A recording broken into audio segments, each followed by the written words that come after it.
This is Ayani. And this is Corinne. And you're listening to Sex, Love, Literature, a pop culture podcast where we take a semi-scholarly look at why and how the sex stuff in media matters. This episode, we're doing a deep dive into the Shondaland Netflix show, Queen Charlotte, a Bridgerton story.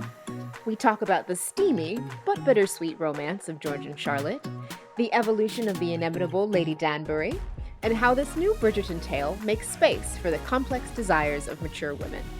If you also have thoughts that you simply must share about the Bridgerton prequel, let us know on Twitter and Instagram at SexLoveLit.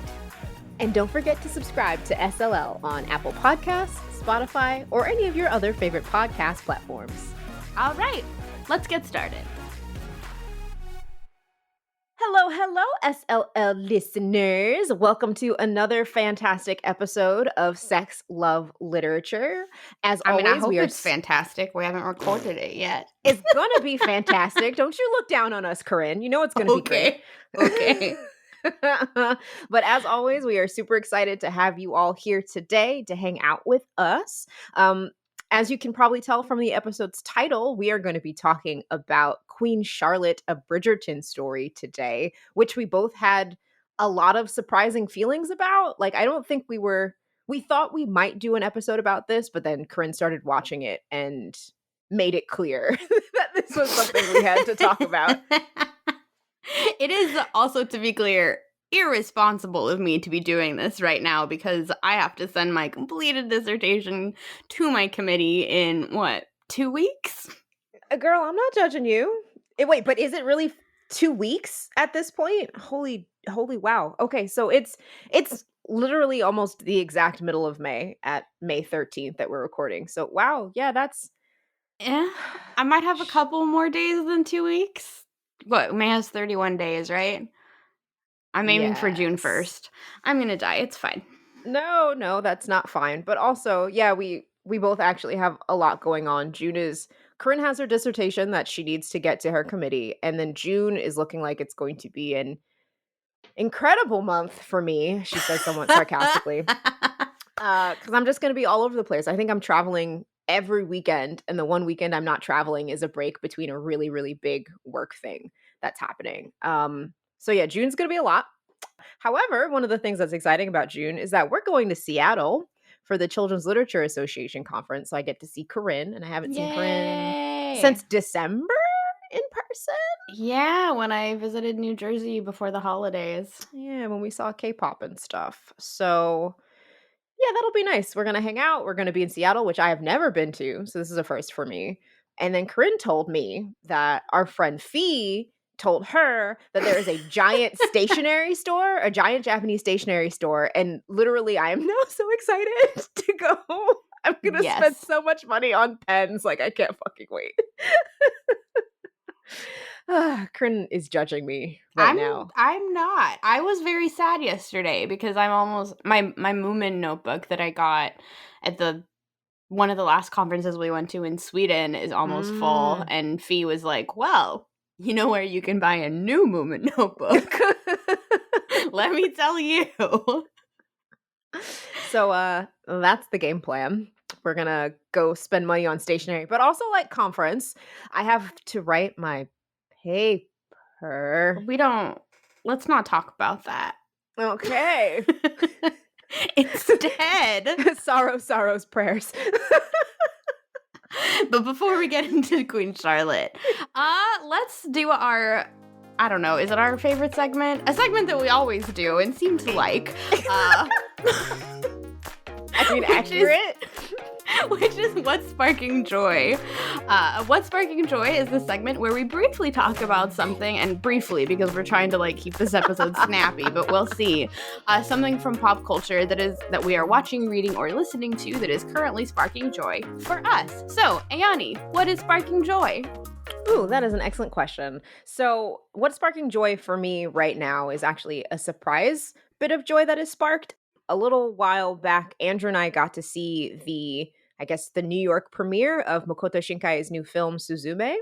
And it was really cool. We actually the director was there and he Oh, did like a Q&A. Yeah, no, it was super cool. He did a Q&A, and I was actually surprised with how much Japanese I remembered. I was like, "Oh, I don't need the translator to translate this. I know what he said." It was very surprising for me.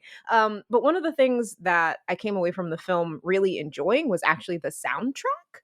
And I kind of just started listening to it on repeat. And because I listened to it so much, now it's showing up on Corinne and I's joint playlist every now and again. I support it. Yeah, but it's a really fun soundtrack. I really enjoy it. It goes through a lot of different moods and it sparks a lot of joy for me. So that is my what's sparking joy. Corinne, what is sparking joy for you? So for me, because I'm not allowed to talk about the sea drama till the end of the moon, No, no, you're not. We'll but save that for another episode. if anyone is watching that, please message me about it. I have feelings. But what I'm going to instead say is sparking joy for me, because it is the song Flower by Jisoo of Blackpink. It is a very fun K-pop song. I Mm. play it in the morning when I'm getting ready. I like it. I like the music video a lot too, actually. It's very pretty. Ooh. And I don't know, there was like a TikTok dance challenge with the choreography of Flower, which I do not participate in, but it just like kept popping up for me. And then the other song that is sparking joy for me, which is actually from a whole album that is sparking joy, it's the song Gin and Tonic from the K-pop Broadway soundtrack. I'm grinning because we've been waiting a long time for this soundtrack, so it's nice that it's finally here. Yes. In our What's Sparking Joy in 2023 Mhm, episode, mhm. we talked about going to see the last performance of K-pop on Broadway when it was devastatingly canceled too Oh, soon. yeah.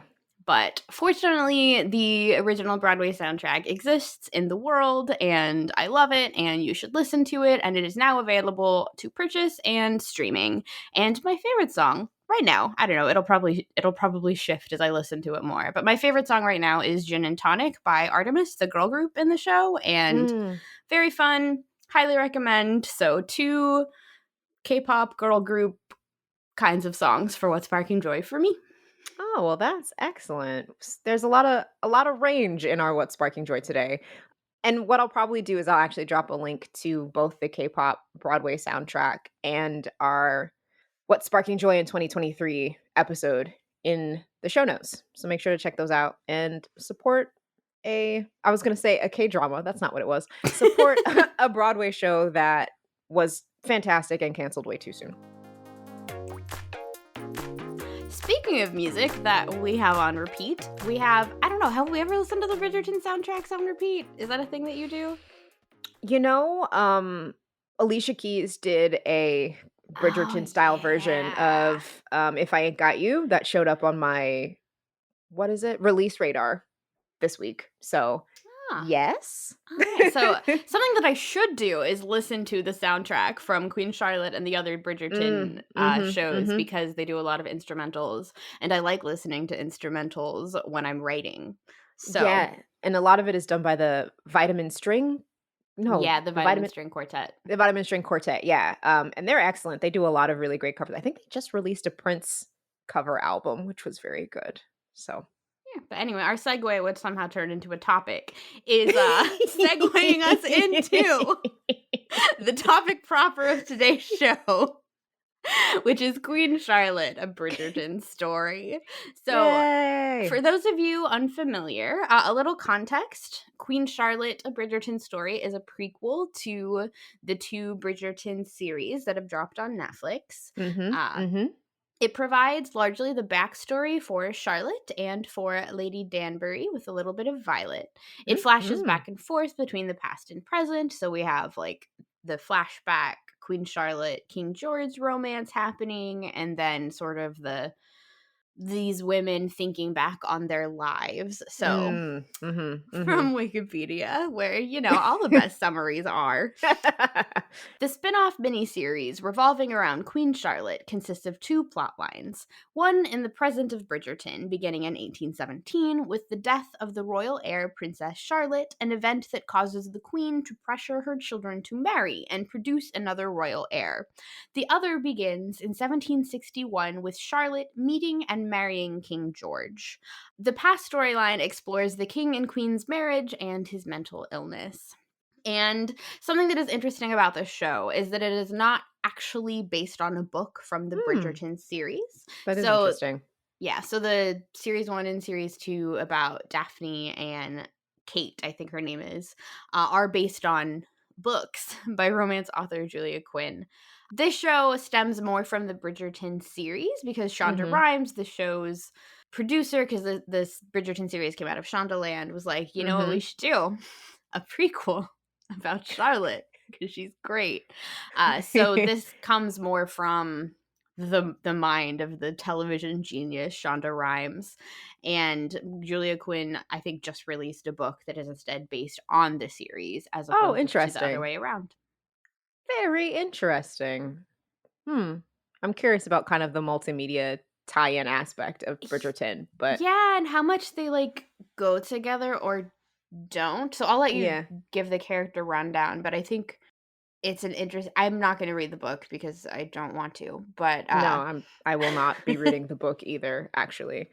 but, like, because the book is so much or the show is so much to sort of explain more, at least, and we can talk about whether or not that's satisfactory, the Mm, race stuff going on, because the mm, addition of characters of color is an addition for the Shondaland show that right. did not exist in the books. Mhm, I'm not mhm, sure how well the book works, and if she was trying to make a book that is actually, like, talking about race in an interesting way or at mm. all, or if she was trying to make it cohesive with her book series. Yeah, yeah. But there are some transmedia questions and adaptation questions that are interesting here, but I agree. We're not the ones to discuss them because we have not read the books, but I do think those are really interesting questions that are kinda worth thinking about and exploring. But before we dive into some of those areas of those questions that we want to tackle. Really quickly, going to run through the characters of import. So, first, we have our Queen Charlotte. Young Charlotte is played by India Amartifio, and present day Charlotte is played by Golda Rochevelle, who are both powerhouses in their role. oh, I yeah. it's phenomenal. I have to say, the way that India kind of matched Golda's mannerisms Mhm. in playing young Charlotte was really impressive. Like, sometimes I forgot that they were I mean, I knew they were 2 separate people, but there was such a continuity in how they were playing the characters that I found super duper impressing. One thing, and I'll continue with the characters in a second, but one thing that I will say about the show is that it was any other critiques folks have, it was phenomenally well acted, and everyone Mhm. kind of put their all into it. So, Oh, yeah, I didn't have, like, a weak link anywhere in the cast, like, mm-mm, anything that, like, was, like, had more to do with the writing than it did to do with, like, the performances that people gave. right. So next we have Lady Danbury, young Agatha, as Kern put in the notes. Agatha Danbury is played by Arsema Thomas. Again, fantastic. And present day Agatha Danbury is played by Ajua Ando, who is always a powerhouse. All of the Bridgertons, I think Lady Danbury is oftentimes one of my favorite characters for a variety of reasons. Yeah, so Lady Danbury, for some context, Ah, is since please. Queen Charlotte is kind of self-explanatory, but Mm, Lady Danbury is one of the most influential ladies of the ton in the present day, and we see yes. how she got that way in the Yes. past storyline. And for some context, she's kind of like the Duke from the first season of Bridgerton, kind of like his auntie, godmother kind of Mhm. figure. She looks out for him. She is who he stays with when he's in town, I believe, if I'm remembering correctly. I have no idea what happens in Bridgerton because the 2 first seasons of Bridgerton I watched, and then we recorded an episode on one of them, and then they immediately left my brain. Well, there are parts of it that didn't leave my brain, but Okay, the anyhow, parts that stayed were not plot. they were plot. Anyhow, she has that kind of connection both with Queen Charlotte, and with the Bridgerton family, which we'll come back to in a second. We also have King George, who, of course, Queen Charlotte is wedded to. Young George is played by Corey Milcreast, and he's the one that kind of we pay the most attention to throughout the show. In the other seasons of Bridgerton, King George, present day King George, kind of appears as I don't know, kind of more of a plot device than a character. He at that point, he's been declared unfit and is Right, essentially he's dealing with mental illness in a way that makes him not really there. right. But in Queen Charlotte, we get kind of a sense of who he was as a character, as a king. But then we also get a touch of present day George as well and his relationship with the queen, which was very touching, and we can kind of come back to that. And also, like, the important thing about him to know is that he is this season of Bridgerton's or a Bridgerton Stories, like, hot man. Which we can come back to. Um, well, no, I'll put a pin in that. We'll come back to that. So we also have Brimsley, who is Queen Charlotte's footman, let's say. He is always 5 steps behind He's the her. queen's man. The Queen's man. Sorry, yes. I don't wanna belittle his role and Yeah, call him the don't footman. demote him. He is the queen's man, so he's always 5 steps behind her at all times, kind of there for whatever she needs, and is kind of her closest confidant in a lot of ways. So young Brimsley is played by Sam Clement, and old Brimsley, or present day Brimsley, is played by Hugh Sachs. And we get a bit of both of them throughout the story and see how his relationship with Queen Charlotte developed as well as his own kind of personal relationships that he has throughout the story. Next, we have Reynolds, who's played by Freddie Dennis. Reynolds is the King's man, if I'm Yeah. remembering correctly, right? Yeah, like the opposite of Brimsley, basically. Right, right. Not the opposite, not The compatriot, the counterpart? complement, counterpart to Brimsley. And they're lovers, which is fun. We get to learn more about Brimsley, more about his life in the castle, or I guess with the aristocracy. And the introduction of Reynolds, I think, was one that people really appreciated. Mhm. Their They relationship, which I'd like to come back to actually, because I wasn't quite sure how I felt about how it ended. Yeah, there's a little bit of, like, an upstairs, downstairs element there, like, of Mm-hmm. paying attention to servants that largely did not exist in the first 2 Mm-hmm. seasons of Bridgerton, and I don't think we pay attention to any other servants. No, and also they're kind of like the upstairs of the servants, if that makes sense. Yeah. Oh, that's we do get oh god, not Erica, not Opal. Pearl? No. Who's What? Lady Danbury's maid Oh, that she yeah, has a Lady relationship with? Danbury's maid, Coral. Coral. Okay. See, that's what I'm very Opal, Pearl. I was like, it's a thing in the sea. Coral, yes. So we do that we do get that kind of relationship there as well, which was delightful. Continuing on, there are a lot of characters of import, and they will come back up. We're mentioning them for a reason. We have the Dowager Princess Augusta, who's played by Michelle Fairley, who is kind of an adversary for both Charlotte and Lady Danbury, Also, the which is reason very this matters interesting. is because she's George's mother. Yes, she is George's That's mother. maybe the most important part to mention. Yeah, but she is George's mother. That is super important. But the thing that I found most interesting about her were the antagonistic relationships with the two women. Oh, But yeah. we also have the Lord Ledger, played by Keir Charles, who is Violet Bridgerton's father. We'll talk more about him as well. Okay. I'm sorry. I kind of feel like a dirty old lady the way I'm laughing through all of these things. It's fine. But Violet Bridgerton, we get to learn more about her. So Violet Bridgerton, née Ledger. Young Violet is played by Connie Jenkins Grieg, and present day Violet is played by Ruth Gamel.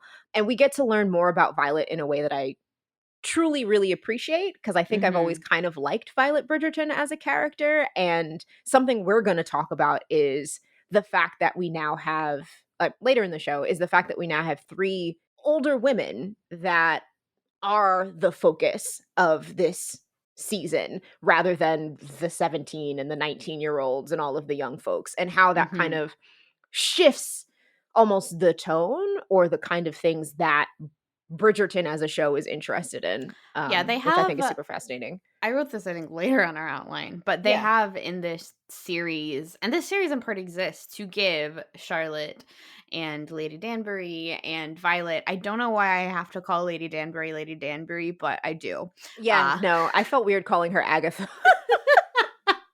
but it gives them more, I think, agency and interiority, and they don't Mm, exist just to support the young Mhm. people getting Mhm. wed, they also have their own goals and desires Mhm. and Mhm. stories, and I found that quite compelling.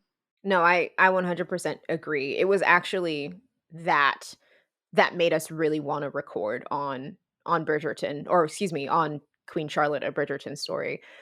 So, there are a couple things kind of up front that we wanted to talk about thinking about this season.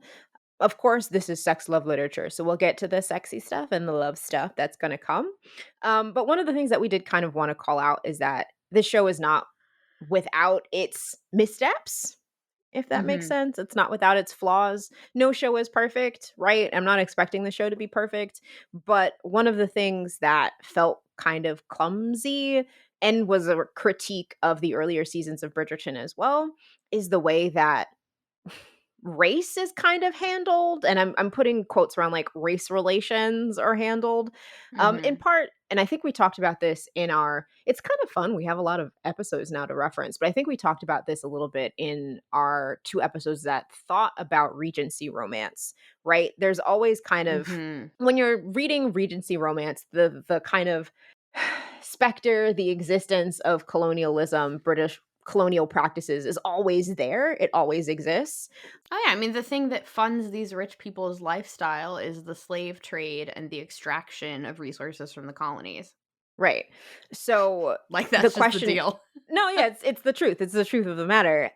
So the question becomes, right, when you're telling a kind of fantasy romantic version of this era in British history, how slash if you deal with those questions, what's the way to go about doing it?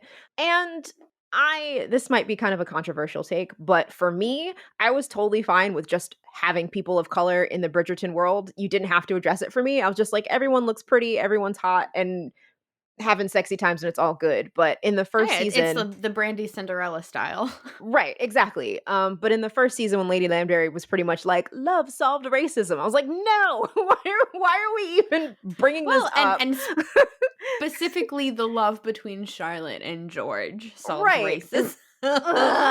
so like that kind of drove me crazy. And we did talk about that in the first episode. I was like, why are we even mentioning this? Just let me look at the Duke and let me look at hot boxing Manuel and be like, yes, there are hot black men that exist in this time, and that's fine. I don't, yeah.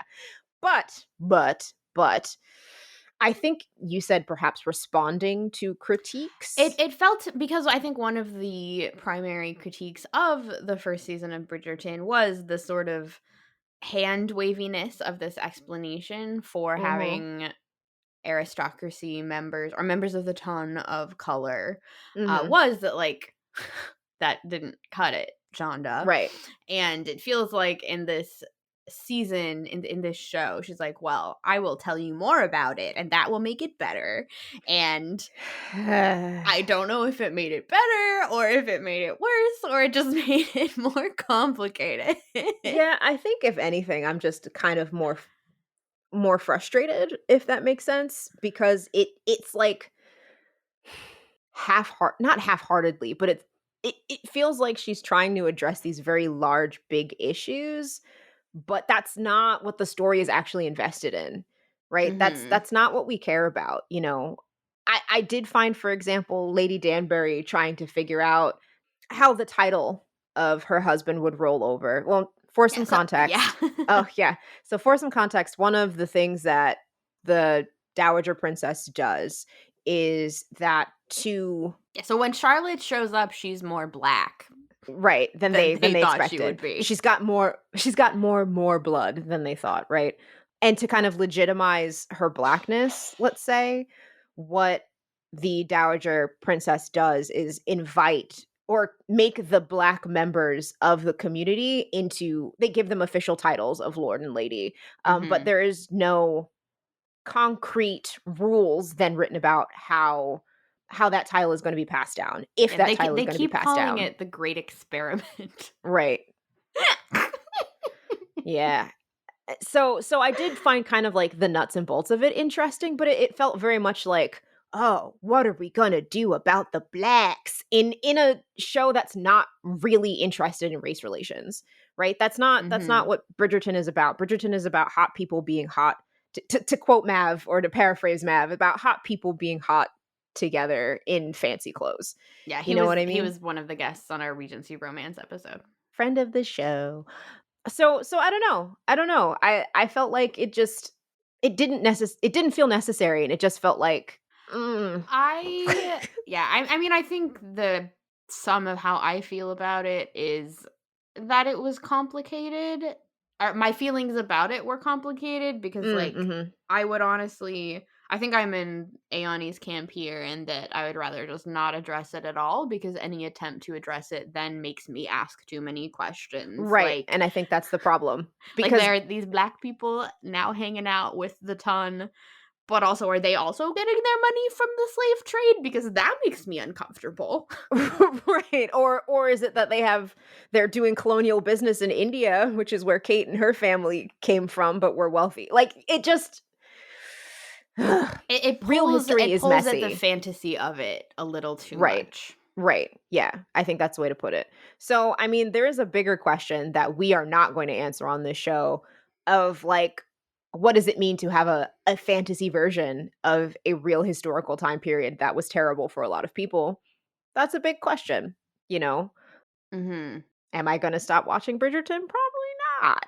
Oh, yeah, But I inhaled this show in 2 days. yeah, it did not take me long to finish, but, you know, I think you're right that it kind of trying to directly address these questions pulls at the strings of the fantasy and brings in the real historical context that, again, they're not interested in. The show started with a disclaimer that was like, "These are real people's names, but it's a fictional story, so it's Oh, not yeah, they real." like that disclaimer in the lovely voice of Julie Andrews. Right? Like, I was like, "Okay, well, so y'all wanna have your cake and eat it too," is what I'm hearing. Mhm, Like, mhm, mhm. this is a fantasy, this is not real, this is not history, but also here's some history, like, we know this is, like, 1761 because that's when they, it's like, you can't have both, I'm Yeah. sorry. Yeah, you can't have your cake and eat it too, and then, like, talk about the American colonies. No, it's very funny when they talked about the American colonies, I puffed up a little bit, I was like, "We beat you." So, you know, take that, King George. Um, that said, though, I do think for all of my hand waviness of, like, I just would rather you didn't, Shonda Rhimes, there has been some, I think, valid critiques about the ways that it doesn't work, and the Mhm. ways that it falls short. Like, I did read a critique, and I'll see if I can find it again, but of Lord Danbury as kind of a minstrel figure. Um, Yeah, I'm glad you put that in the outline because, yeah. like, they made him a joke, I feel Mhm, like. mhm. Do you wanna explain what a minstrel figure is? Sure. So this is big, so I'll probably just throw like links links in, I was going to say Mhm. in the chat, but links in the show notes that talk a little bit about minstrelry. But long story short, the history of minstrelry is the history of oftentimes let's I think this is largely maybe not only American. I'm not like a minstrelry historian, right? But I think it is American, mostly an it's American mostly American, right? tradition, yeah. Tradition, but of white folks mimicking the actions of Black people, dress, dance, music, style for the consumption of other white folks. This is where we get kind of the history of blackface, Mhm. right? And it's very, like, slapstick, like, they're the butt of the joke. Yes, It's not right. It's it's it's not played good for laughs. humor, yeah. No, no. And what sometimes happens, and there's been a lot of very interesting scholarship about this, but the the I don't wanna say the tactics of minstrelry, but the kind of the act The visual structure, codes? the visual codes, but all of it, Mhm. just how minstrelry is done is something that is actually deeply woven in how we think about American media now. You can Mhm. find, like, I think there was the way we think of how comedy is structured actually links back to how minstrel shows were Mhm. structured, so there's a lot of interesting stuff about that. And we can still see a lot of the visual codes. We shouldn't talk about this for too long, but No, no, no. we can still see a lot of the visual codes of minstrelsy in, like, Mickey Mouse, the Cat in Yes. the Hat with, like, the white gloves, that's a Bugs minstrelsy Bunny. thing. Mhm. We can see it, I don't, it's just there in a lot Yeah. of things in a way that we can't really even see anymore. So 2 Right. scholars that I'll point to really quickly that if you'd like to know more about the history of minstrelsy and the echoes, resonances, Mm, afterlives mhm. of it in contemporary media are Racial Innocence by Robin Bernstein and Yeah. Was the Cat in the Hat Black by Philip Nel. Yeah, and there's some other articles that I don't have the, names of folks off the top of my heads, but we'll put links in the show notes to all of those things. But all that to say, Yeah, right, bringing us back around. There are some ways that Lord Danbury, from the way his hair is styled to kind of the very specific buffoonery of the character, but also the relations between him and Lady Danbury kind of lean into some of those coded or the afterlives of minstrelry, like you're saying. it's very much it was complicated for me because, like, the first time he showed up and, like, with his just the way he was, styled, I was like, "That Mhm. man looks like a minstrel figure to me." And, like, he Mm, is, like, a real life black man, but, like, having an actual black person then have to play into these tropes right. was Tropes, thank really you. it was really troubling to me because he is also, like, characterized as, like, a patriarchal, misogynistic Right. Mhm. asshole, Mhm. but they also instead of being, like, menacing, he's just kind of a joke. Right, right. And I think there are ways to make somebody kind of, menacing or even a buffoon without Mhm. necessarily leaning into those tactics, but it's from the way he was styled and also the fact and someone else pointed this out too, but the fact that, like, he's a dark-skinned man. I think he's the darkest man that they've had on the show. Yeah, that was a choice that they made. Yeah. So that there were kind of a lot of uncomfortable decisions around this character that we purposefully are not supposed to like. Like, he's not supposed to be set up as being a redeeming person at all. Mhm. So did want to call that out before we got into kind of like the stuff that we were really, really into because it is, it's troubling. Mhm. So we're bad at segues. So Alright, we're so gonna stop it's that there. putting that to the acknowledging it, but now putting that to the side. First question. How well does Mm. the main romance between Charlotte and George work for you? And I think Ooh. this is a complicated question. And part of the reason that honestly that I think I liked this show is because Mhm. fundamentally this is not a romance in the way that the romance genre defines itself. Mhm. Mhm. Because in the and people named Andrew, so Ayani's husband, I knew like this is where you were going because I was thinking it too. like to get mad at us about saying that romances have to have a happily ever after. But according to the like publishing genre of romance and romance And the Romance writers Writers and the Romance Association Writers of and America, like a Romance Writers Association. I was gonna say mm. Romance Writers of America. I don't know, man. I'm not a part One of of them is that. the A. Neither am I. I don't know. But one of the expectations of authors and readers for a romance in the romance genre is that it has to have a happily ever after.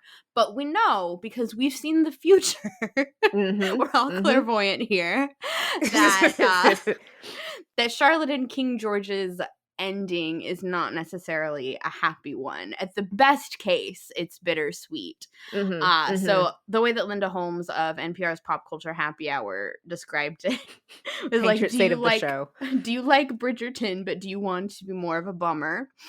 And the answer for me was yes, in fact, that is what I would Yeah. like. Thank you. It's funny because, like, I was talking to my mother-in-law, when I was sitting on the couch getting emotional during episode 1, and I was like, "Yeah, part of the reason I wanna watch this is because I know where we end up, and I know it's not happy," and or Mhm. I'll put quotes around happy, right? But something about that was really intriguing to me, Well, and I one of the so speaking of a scene that I remember from Bridgerton, the second season, which I mostly mm-mm. don't, Oh, was the scene I know with exactly what you're talking about. well, Mhm. like with King George showing up and Kate and her sister, whose name I can't even remember, and I think Violet and a number of people are there with the Queen. And then Mhm. King George shows up, and then Kate's younger sister, like, is able to talk to him, and he's clearly not mentally well. He's not all there. The way his performance was sort of structured reminded me a lot of like my grandparents with Alzheimer's, where like Mm, mhm. they sometimes remember things, but other times they don't remember anything. And that particular moment, and particularly the queen's reaction to Mhm. not just her husband, but to other people seeing her husband that way, was And very, treating him with very, kindness. yeah, it was very emotionally compelling, and I think one of the sort of, well, it's one of the only scenes I remember. Yeah, yeah. So so that as the setup made me want to watch this. Right. Mhm, mhm. And honestly, when I was explaining the show to my mother-in-law, that's the sequence that I told her about from season 2 that I was like, and, so it makes you really want to see the dynamic between the queen and the king, but also what the king was like in his younger days, as it were. Mhm. But also, just to kind of really hit the nail on the head, none of the romances in this are happy. Nothing ends happily here. No one has a quote unquote happy ending. What we frame as like a traditional happily ever after, at least. Right, exactly. And I liked that because to me it felt very lived, you Mhm. know? Because it is a prequel, we kind of know where these characters are in the present. So I don't know, there was a sense of truthfulness in the fiction in a way that I kind of appreciated. Yeah, me too. So I liked that it was kind of morose. So it turns out that we, in fact, are just also kind of a bummer. We're so uplifting, rays of sunshine. I don't know what the fuck you're talking about, Corinne.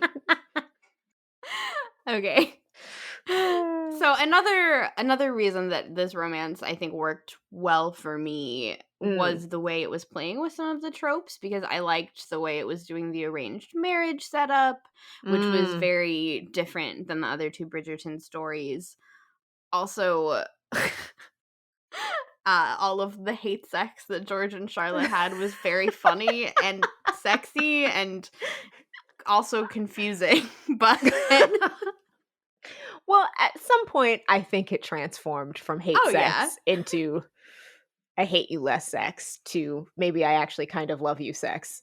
It was certainly very passionate sex, but I think Oh, neither of them yes, wanted to look that closely at the source of that the passion. passion.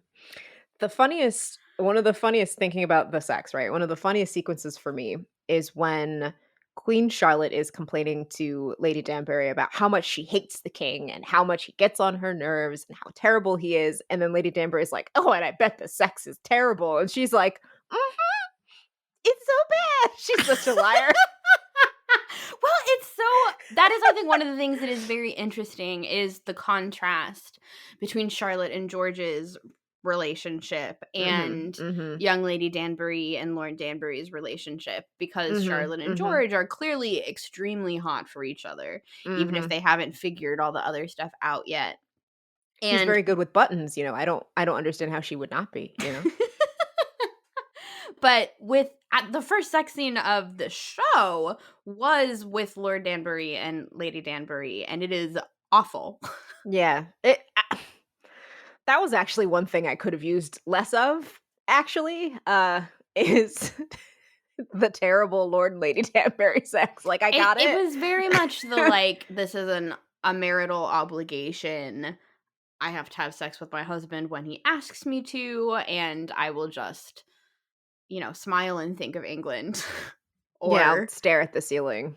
mhm, we, like, got many shots of the ceiling. That was, in fact, a visual trope that they, or a visual motif, I should say, Yes. that they Mhm, came back to a number of mhm. times. Yep. But that was very interesting in contrast with Charlotte and George's sexy time. Yes. Yes, yes, yes. I guess thinking out loud a little bit, right? Part of the reason that you come to Bridgerton is to see sexy times, right? No Mhm. one's watching Bridgerton and then like turning it off during the sex scenes. And I'm not saying that they're not moving the plot along. I think Queen Charlotte is actually a great show to think about how sex helps with character development Mhm. and also can be an important part of the plot, our joking aside about what we remembered from Bridgerton season 1, right? Mhm. Um, so and as you were saying, kind of the contrast between how sex is depicted for Charlotte and George versus for Lord and Lady Danbury. But and I guess this is kind of a question. Do you feel like we needed as much of the Lord and Lady Danbury stuff to make the point and to have the visual motif? I feel like I got it pretty early on. So I think what is interesting about it to me is more how much it So I think I agree with you that we didn't need quite so much of it, but I think it was trying to get at something more complicated than maybe the show could handle. Mm. So, as a whole, I think it was interesting to have this counterpoint Yes, I to all agree. of the other Mhm. fulfilling sexual relationships that female characters have in the Bridgerton, I don't Mhm. know, Mhm. universe as a whole. Universe. Yeah. Mhm. But so as a counterpoint to that, I think it was useful and interesting to be like, "Oh, yeah, in fact, these, like, hot magical romances are actually special." Mhm. But Mhm. one of the things and again, this gets back kind of into the race issue.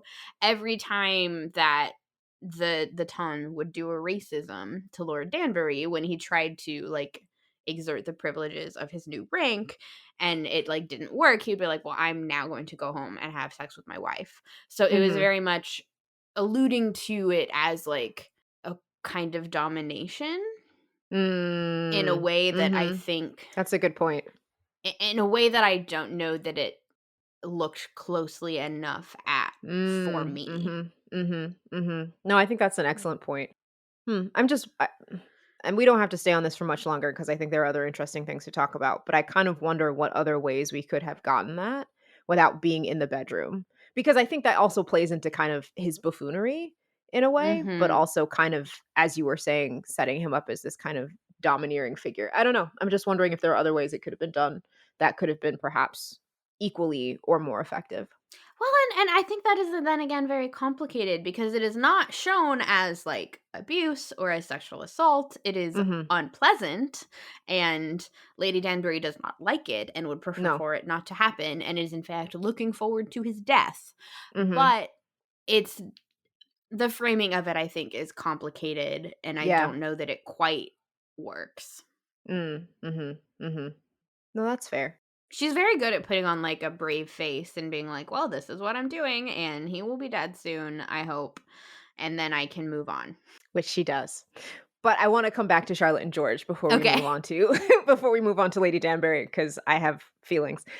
What did you think about the portrayal of George? So, I think that was another thing that was complicated for me because Oh, okay. so one of my friends who started watching, the show before I did and was messaging me about it was like, "Oh, well, he's just, like, a generic hot person." Specifically a generic hot white man. And I don't know that that's quite fair, because I'm sorry. I did find him attractive. But I also think one of the things that was, again, complicated about this show and that it might have been by drawing on reality, but not being willing to, like, commit to a fantasy that was Mm, complicated was, like, the portrayal of mental illness.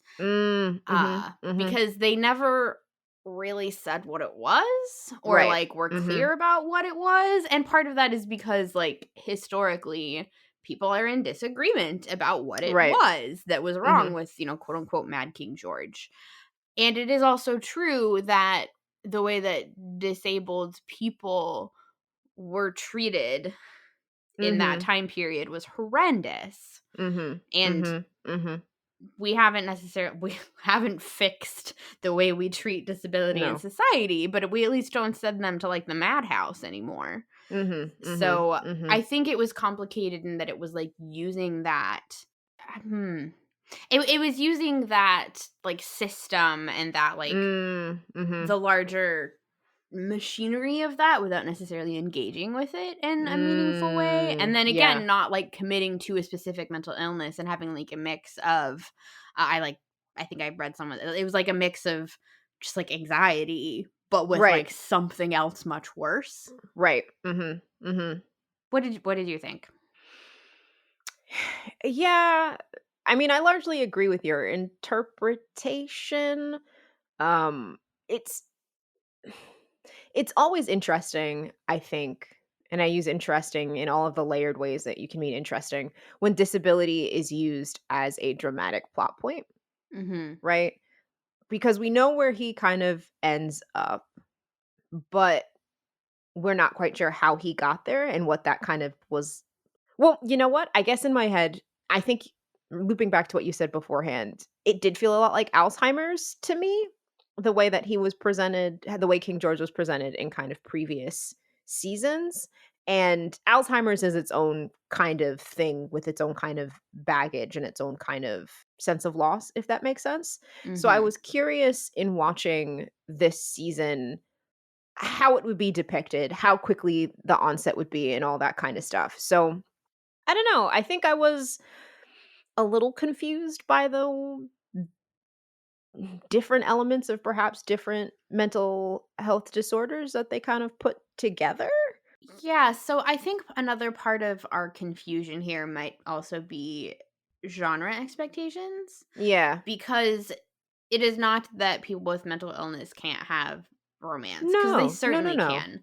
But you can't necessarily have a light and fluffy romance with like low stakes when like you have like a legitimate mental illness that is going to progress in a way that interferes with George's day-to-day existence. Mhm. Mhm. So it's like Yeah. a heavier story than the genre can necessarily handle super easily. Well, let's to be fair, let's say more that Bridgerton romances perhaps. Cuz Okay, I'm yeah. sure there are romances out there that can, but I will say I do not think it was done in a way that wasn't not sensitive, but I don't think George was ever played for laughs in a way. Yeah, Like that's fair. it was all, I think, trying to be kind to what he was going through, even if I felt like there was a little bit of like the trauma porn of it, if that makes sense, when Oh the yeah, doctor got especially involved. that was on I don't know. I'm also like watching a C drama. I was watching a C drama like simultaneously that there was like mouth bleeds every episode. So like that's like another my tolerance for that has increased. So maybe you're more sensitive to that right now than I am. Oh, sorry, that was funny. I was trying not to spit my water out with you talking about mouth bleeds. No, no, no, no. It's just that stuff was supposed to be shocking, right? They were doing it to get a rise out of the audience and to get a Mhm. rise out of, that was the purpose of having those sequences and having all that stuff happen. To also show the lengths that George was trying to go through to quote unquote be better, to help him get Mhm. better. So I don't know. It's funny. I thought this was going to be like a light and fluffy episode, but we're coming away with a lot of it's complicated, you know? I guess it is complicated. Yeah, because I think this is complex and complicated. I'd be curious if, and this is a question to reader or to our listeners rather, if you all have seen anyone talk about like representations of disability in Bridgerton, but in Queen Charlotte specifically, I would love to see kind of what the conversation is Mhm. and what folks are saying. Yeah, it is something that we are interested in knowing more about, I think, because we weren't again, neither of us are disability scholars, but Mhm. it is something that we are alert to and would like Mhm. to know more about. Mhm. Mhm. Mhm. That being said, I still like really loved the Charlotte and George relationship, especially the meet cute. That was one of my favorite scenes. Yeah, that was that was really good. And another thing that they kind of came back to throughout the course of the show, Charlotte, you didn't go over the wall, you know. Mhm. That it's for those of you who haven't watched Queen Charlotte, but also like this is not a good episode of the show to be listening to if you care about spoilers. But the sequence where she's thinking about going over the wall to escape her marriage because no one will tell her about King George is the one that they pulled for the trailer to the show. Mhm. And it's really delightful. It's really cute how they meet and come together, and it establishes a lot about them as characters, It that it carries through to the established rest of the show. it established Charlotte's dynamic as a young person. Like when I saw the clip that they released, drum up interest, I was Yeah, like, "Oh, I was not necessarily asking for this show, but like now I love her and have to watch it." and in part, that's India's fantastic acting, but yes. Mhm. But also it establishes kind of King George and how he thinks of himself as just George, Farmer George, King George, like these different elements of his personality, of his existence that he tries to get to coexist. So it Mhm. encapsulates so much.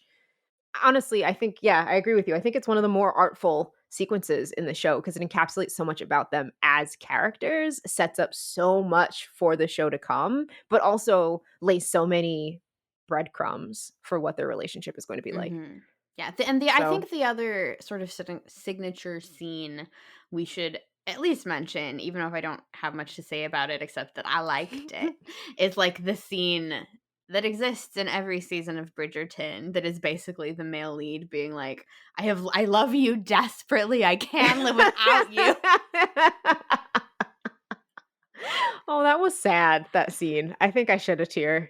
Or It it was was both emotionally impactful. it was emotionally impactful, especially it's where Charlotte has found out that George has been being mistreated by his doctor and is basically Mhm. being like, I'm not leaving because you love me and you're not saying you don't love me, so like I will not be convinced that you don't love me unless you say it. And like that's when he has this Mhm. whole like I've loved you since the moment I saw you Going trying to over go the over the wall. wall. And like that moment, I don't know, it was really well done and I liked it. So it's so funny. I thought you were gonna be like, "We have to talk about the scene with the bathtub." That is not what you said at all. Would you like to talk about the scene with the bathtub, Ayani? Okay, so because it is my job to talk about sex scenes, it's what I have to do. Really quickly, Charlotte and George have sex in a bathtub where one of the things that's interesting to me, she's completely dressed, Oh yeah, right? She we has on her something I noticed, not to be a child about it, but like No, go ahead. we see a lot more of George's body and of the actor playing George's like Yes, we do. unclothed body and like we ain't Mhm. never see any titty from Charlotte. Well, no, I think that's important because thinking back to our Mhm. hit the spot episode, kind of the question of whose bodies do we see, and it's not that Charlotte's body is not suggested to. There are Mhm. sex scenes where they are both naked. Both Charlotte and George are naked, we'll say, but a Mhm. lot of the steamier scenes, Charlotte is still dressed. Charlotte is Mhm. clothed, and I think that's an interesting kind of turn or play on like what's expected from a steamy sex sequence because that bath sequence, so pretty much George, she was going to take off her nightgown but it had so many buttons come back again. There's a lot of talk about buttons in this show, and Mhm. instead of like going through all the work to take the buttons off, he says just getting clothed pretty much. Yeah. I don't know, I thought that was pretty hot. I saw a Tumblr post about it that was like this man was so down to fuck that he was like, he didn't even care about her taking her clothes off. Nope, just And get in the that's like tub. when they like supposedly hate each other too. Yep, yep, I was unconvinced. But yeah, I just think that was a really, really interesting scene because all of the happenings were underwater. She was fully clothed, but it was still shot in a way that it was very suggestive, it was very erotic, and it was very well put together. You could tell how horny they Mhm. were for each other. I felt a little odd watching it in the family room in public. But that's Bridgerton for you. You know, can't escape that. But why don't we keep on this thread of like sexy, sexy times All right. and talk about Lady Danbury? So we've already had a bit of conversation about sex as an obligation, right? That it was something Mhm. that she felt she had to do. But one of the things that I enjoyed kind of with the framing narrative is that we kind of flip back and forth between the past and the present pretty regularly throughout the show. And I was Mhm. actually pretty invested in the present Hmm, the present storyline that consisted of Lady Danbury and Violet. Mhm. And one of the things that Lady Danbury talks about, and I think we're going to come back to this in a little bit, but it's just kind of like what it meant for a woman to not be tied to a husband anymore, Mhm. but to still have kind of the longings and desire that come with being the desires that come with being an adult sometimes, right? I'm being Mhm. really flippant because I'm it's not really important. But anyhow, so one of the steamy things about the show is that we find out that Lady Danbury had an affair with Violet's Mm. father, Lord Ledger. And Lord Ledger is shown to be a very kind man. He calls his daughter, I thought this was very cute. His nickname for her is Beauty and Brains or Brains and Beauty. So every time he talks to Mhm. her, he'll either say, Like, that's exactly what I think, brains, or that's a great idea, beauty, but he always goes back and forth between the two. Mhm. And also, young Violet is a delight. She's the sweetest little thing. I love Yeah. her. She's not yet out, so she's No, very young and, like, very excited to, like, be out soon, and her mother sucks, so. yeah, yeah, I was gonna say, and her mother is terrible and a racist. So, like, that's fun. But Lady Danbury, after her husband passes, goes for a walk on her property in inappropriate shoes for walking, and accidentally stumbles onto the property of the Ledger family and strikes up kind of a conversation and a friendship with Lord Ledger, Mhm. in which they are walking, they take rambles about on their property and they look at nature and think about things that are both there and not there, Mhm. which I think was a delightful kind of like, I don't know, way to show two people getting close together. But man, do those two want each other? They're so horny for each other. And I think this is the first time in a program that maybe not the first time, but that I was really rooting for two people to have an affair. Yeah, so I think there was a lot that was interesting about their relationship because I agree with you that, like, we were rooting for them to have sex, but Mhm. we weren't necessarily rooting for, like, Lord Ledger to leave his family and marry Oh, her, no. Mm-mm. and, like, the kind of relationship it had a lot of things built into it that like, it was, like, forbidden love in a lot of ways Yes. because Mhm. he was married, she was very, very recently widowed, Very and recently. Still in mourning. yeah, like, not that widows can't get married, they absolutely can, but she was, like a last week widowed kinda thing, and there's also, Was it like really just last week? it was Oh my goodness. I don't know if it was I didn't that realize reason, that. but it was very quick, Mhm, mhm. and also, there is, like, a significant age difference, like, she's not that much Mhm, older than his child, and he was, like, an attractive man, but also, like, mhm. it was a complicated relationship in a lot of ways. Yes. That said, I agree with you. I think it was a complicated relationship in a lot of ways. And it's not something, I think you're absolutely right that, like, I was like, "Ah, yes, he should leave his mean racist wife and marry Lady Danbury instead." That's not what I was kind of rooting for. Mhm. It was more that I was rooting for both of them to have a spot of joy in their lives that they were both so desperately looking for. Also, like, I will say one thing that all of poor Agatha's bad sex made me, like, really want for her was to have an orgasm. It's like I once in appreciate your that you were rooting life for her. like once in your life. It reminded me of Hit the Spot, which is a K-drama that we did an episode on of, like, where a Mhm, character mhm, had been in a relationship for 5 years and never had an orgasm.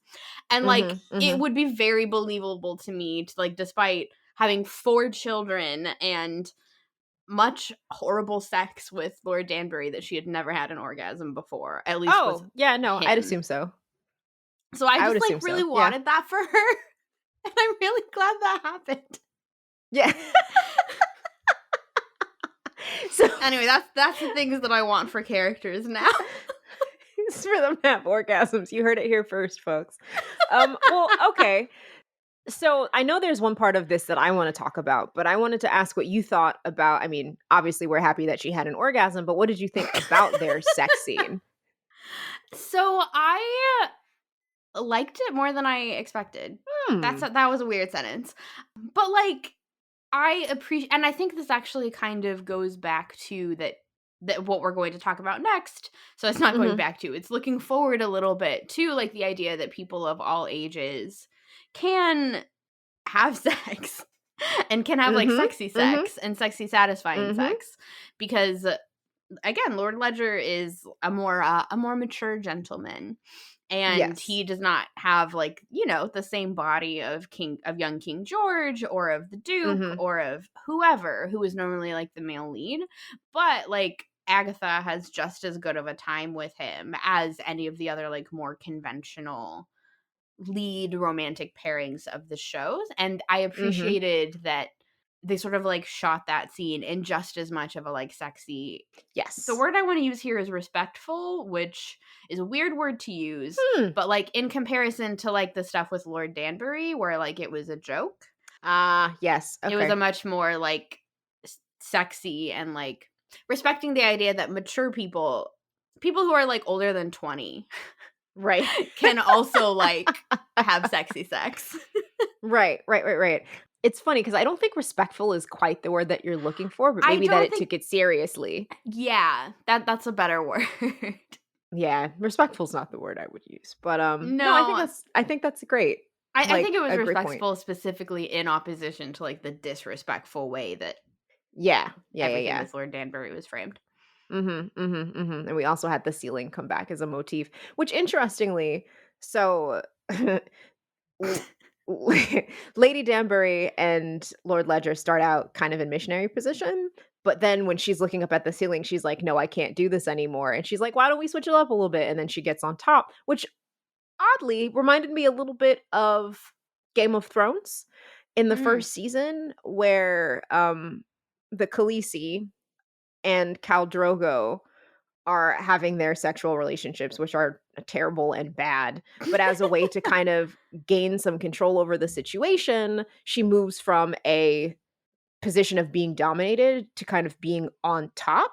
And that changes their relationship and the dynamic. So I think it's really interesting, this kind of trope of like moving to a woman on top position, often facing then each other face to face, not like reverse cowgirl or anything like that. And how that kind of represents, if not a more egalitarian way of having sex, and there's quotes around that, right? Because sexual positions are sexual positions, but, like, how it takes on a meaning bigger than itself of kind of like, now I am taking control of my sexuality because I am the one on top of you. well, and she was actively participating rather than passively waiting for it to be over. Yes, yes, which I think is a big point. Uh-oh, somebody's here. Someone small and furry. Hi, potato. Hold on one second, buddy. I gotta get him. Okay, Ghost is here. But kind of rewinding a little bit from the sex scene itself, I was surprised about how steamy their kind of interaction was at the door when he arrived and she's like, "You can't be Yeah. here." I was like, "Whoa, this is so much hotter than I thought it was going to be." Well, like, up till that moment, like, I could tell something was stewing, but I wasn't sure if the show was gonna commit, but Yeah. then when he showed up at the door, I was like, "Oh, this is happening." Mhm, mhm. Like, And just a imminently. quick sidebar, I have no idea how people would have affairs with, like, 3,000,000 servants running around everywhere, like, how did she answered her own door, that, like, never happens, but it's fine. I went with it for the suspension of disbelief of it all.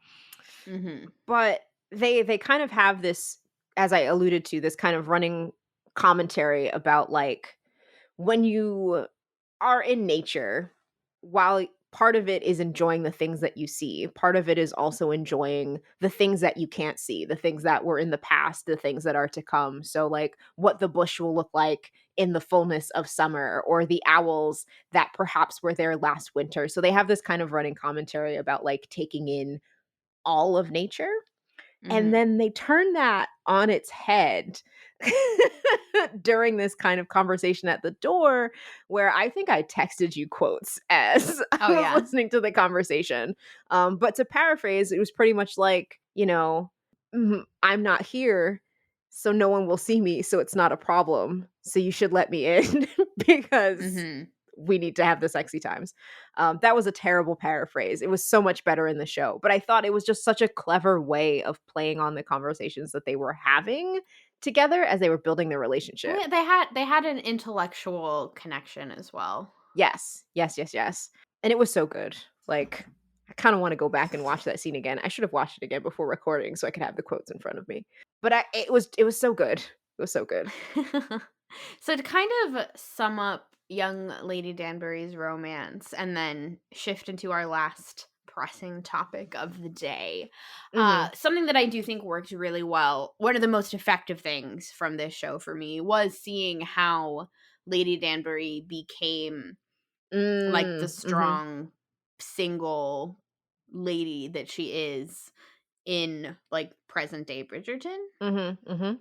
because yeah, she is, like, sort of an anomaly in a lot of ways, and that she, like, Yes. lives her own life, she chooses not to remarry, she has her own money, Mhm. she is, like, the person pulling the strings in a lot of Right. ways behind a lot of marriages that happen, and Mhm. we see that happening, but we mostly see her as, like, in previous shows, as we mentioned, we see her more as, like, a useful I mean, she's great and has always been great, but in many ways, she is a useful plot device for Right. moving the younger people around. Mhm, mhm.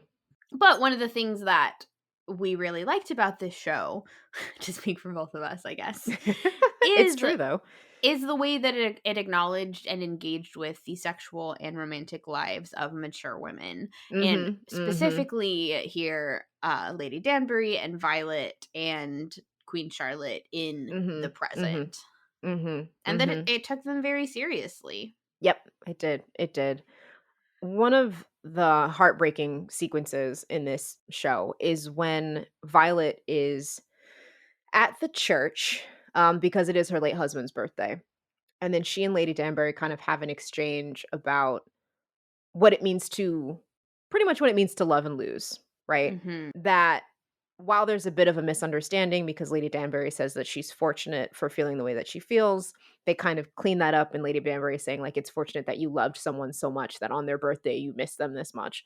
And in a way, it feels like that interaction brings them closer together as friends, mhm, because what that kind of conversation allows, as far as the show is concerned, is for Violet to kind of open up about the fact that since her husband has died, two of her children have gotten married, you know, that she's kind of feeling sexual urges again. mhm. She has a line in which she says that she has been so dangerously horny that she almost asked a footman to get on top of her and never get off. Something that was very funny to me about Violet is that and this makes sense with her character because, like, Mhm, in the first season, she is unable to tell Daphne what sex is. And, like, mhm. basically is like, "Oh, like, remember those dogs we had? Then there were puppies. That's what's gonna happen, There you probably." go, surprise. But she continues to, like, not be able to actually talk directly about sex and talks about, like, Mhm. the garden awakening. And it was a very Violet way for that because she's a very, like, proper woman in Yes, a way that, mhm. like, I think Lady Danbury has always had a bit more presence than Violet, Right. Mhm. and I think part of that is the way the show has been written, part of that is, like, how honestly, sometimes how little has been given to Violet to do, Yes. Mhm, and mhm. I liked that I get the feeling, and I really hope I'm right here, that by, like, acknowledging both Violet's great love and also acknowledging that, like, she's still got needs, I Mhm. have the feeling that they are setting us up for a Violet romance in a future season of Ooh, Bridgerton. I would love that. I would love that. I will say it's very interesting because one of the things that she said is that she has had a great love, so she's not expecting anyone to kind of be what her husband was for her. So I'd be Mhm. curious how, if they decide to pick up this strand, how they play with the fact that no man will ever be her husband. Or what is his name? I want to say Edmund, but that doesn't feel right. That sounds about right. I don't know. Yeah, well, no man will ever be like her late husband, and I'm Yeah, curious how no they man would will play with that. replace him, but Right. again, I am just rooting for women to have orgasms. So Well, there you have it, folks. Violet Bridgerton. We need orgasms for her because we care. But also something that was interesting is that by the end of the series, it seems like Violet figured out that Lady Danbury had had an affair with her father Oh, yeah, and that was was wild. strangely cool with it. I didn't know how that was gonna go. I would, prefer not to know if, that was me. Yeah, no, I don't. Yeah, yeah. I mean, I do think there is a bit of an age difference between them, right? I think in the Mhm. show, if Violet was under 16, I think Lady Danbury is at least in her mid-20s. So it's Yeah, not it like felt like there was like a decade-ish between them to yeah, me. yes. So it's not like it's not like if it was the 2 of us having this conversation, right? She'd be like, "Ah!" There is a little bit of distance between the 2 of them, but I thought that was kind of interesting that they decided to handle it like, because it seemed like Violet was kind of freaked out at first, but Mhm. because of Lady Dunbury's reaction to the birthday hats that were all set out, and I don't know, just kind of how she was, emoting, I think that changed almost how Violet was feeling about the circumstances as well. Mhm. I think I don't know, it was very complicated, and I think, Oh, again, there's a that lot word of this again. is complicated. A lot of Mhm. this is as well me perhaps doing some of the work for the show that it maybe didn't quite do, but, Mm. like, with Mhm. Violet and Lady Danbury being, like, parents and being grandparents even, uh, Mhm.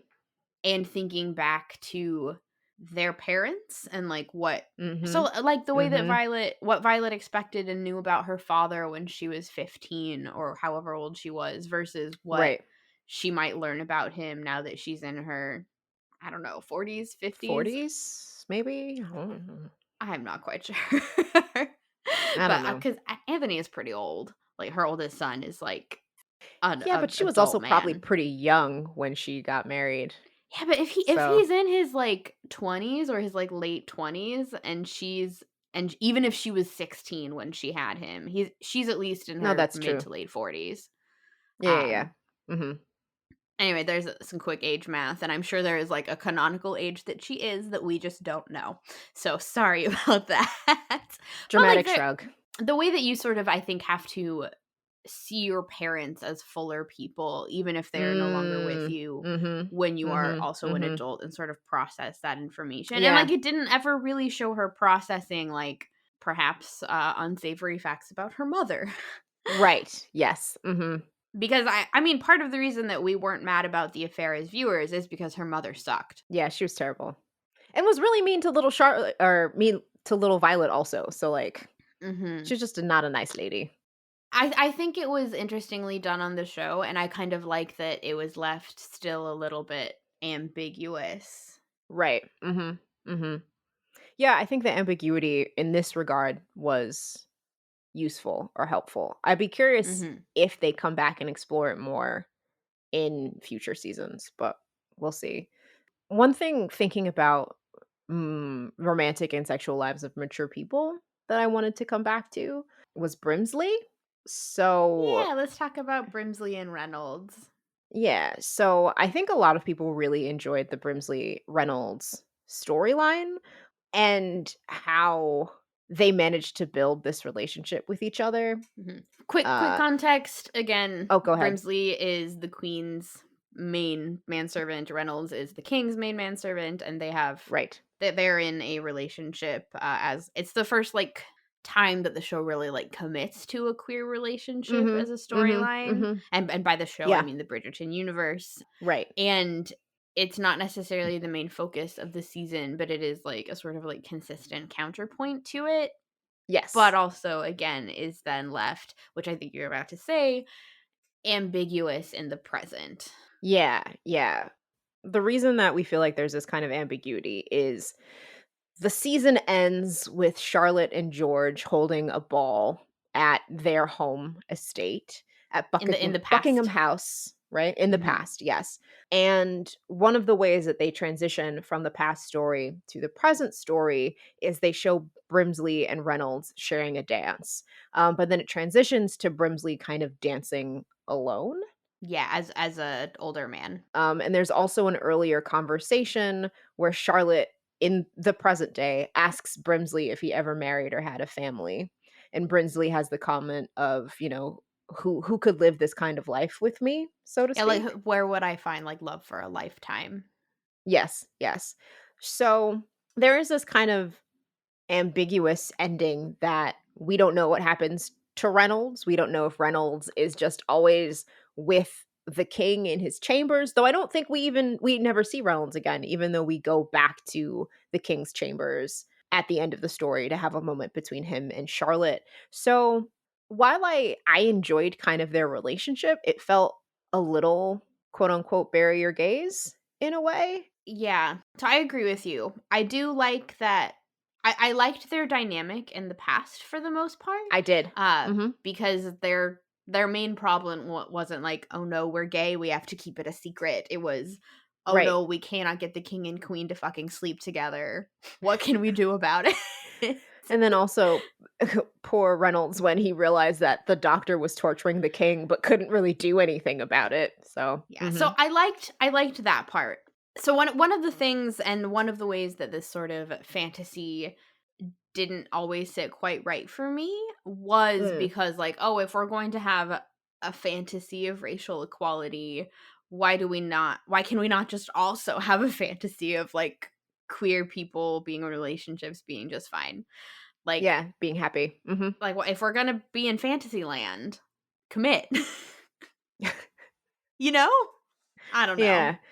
Yeah, no, and that's why I was kinda like, on one hand, I do enjoy that the show was not sunshine and happiness for everybody, that all of the relationships were tinged with a little bit of melancholy, that it was Yeah. bittersweet, but it didn't feel like Brimsley got a bittersweet ending. Brimsley was just sad, and that doesn't seem fair when everyone else gets to be bittersweet, right? Because Mhm. for Charlotte and George, there was a whole bunch of conversation about how Charlotte is still trapped by trapped in her love for George in a sense, and it hasn't enabled her to progress. But there is the sense that like she still has a deep love for him, even though he has his troubles, and that they're still able to kind of have a little bit of each other. Right. That's what the ending Mhm. suggested to me.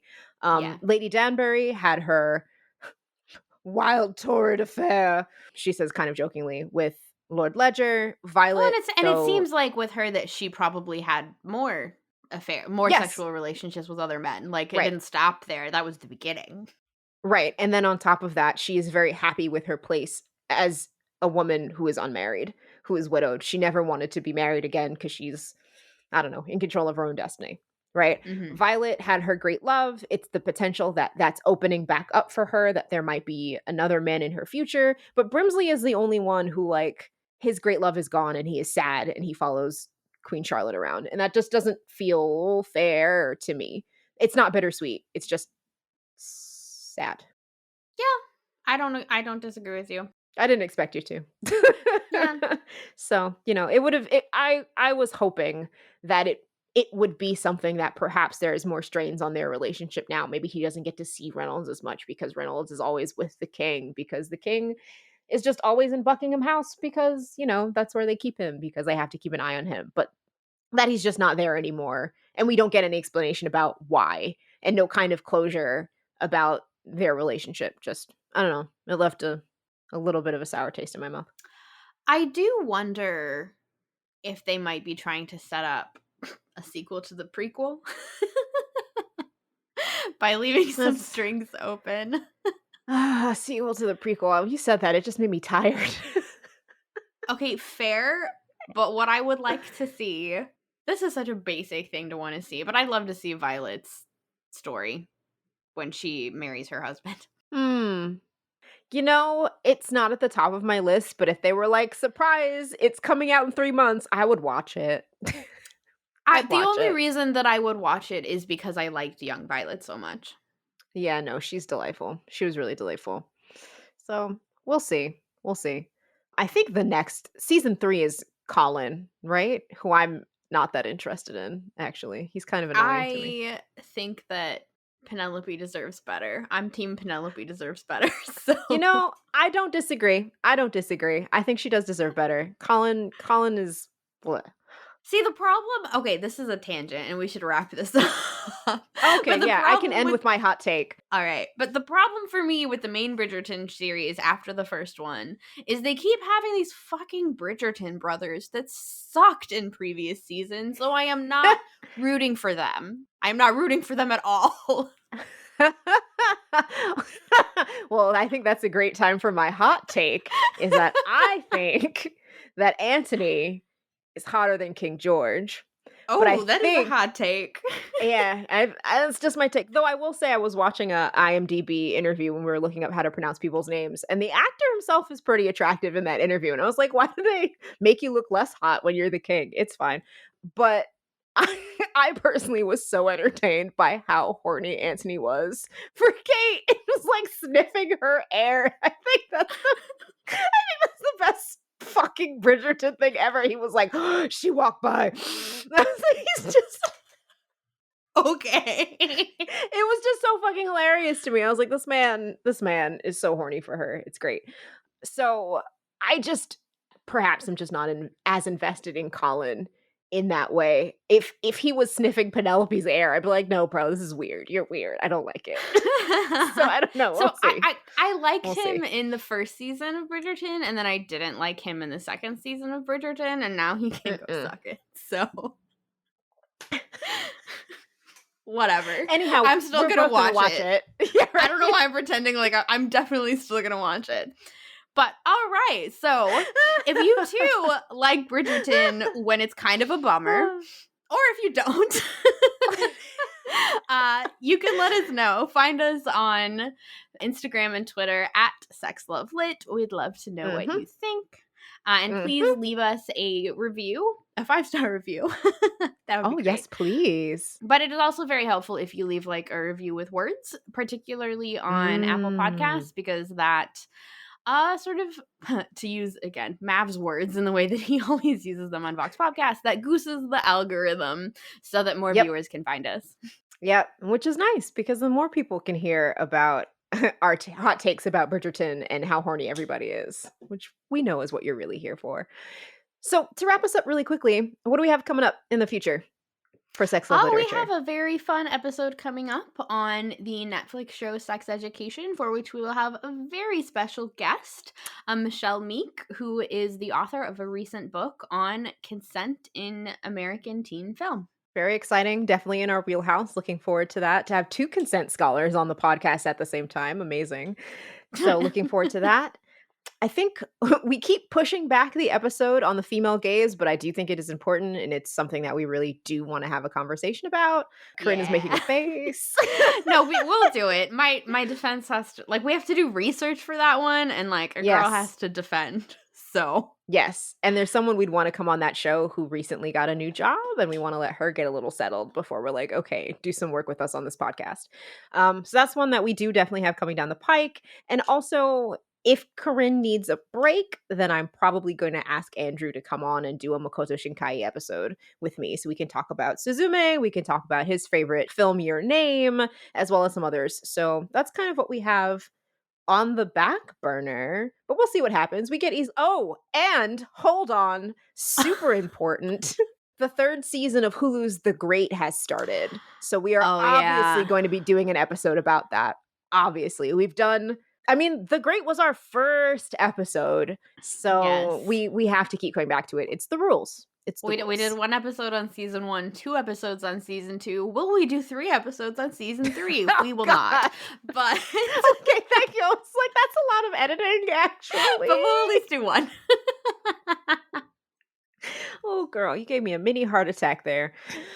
So on that note, thank you so much for tuning in and listening to Sex Love Literature, in which we did not keep it snappy. No, we didn't. I'm looking at the timer right now, and even though there's things we have to cut out, we're like close to an hour and a half. So anyway, hope you enjoyed it, even though it was not short at all. We had a lot of feelings. But on that note, we will see you next time. All right. Bye.